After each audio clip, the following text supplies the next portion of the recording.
Hello, my name is Arnie Herz, and welcome to Habits of a Whole Heart for our second episode with Cantor Shlomie Rabin, who had a thrilling episode in the first episode going into the incredible depth and meaning of music and talking about different aspects of music in Judaism and how music is so connecting with not only within ourselves, within our community, and with the world at large.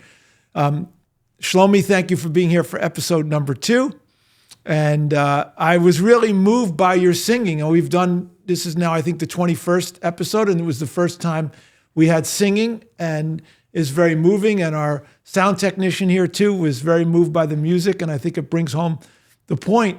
And one thing I noticed about Judaism is that the songs are both very intense and potentially mournful and reflective and incredibly joyous and playful. We have such a range. Why is that?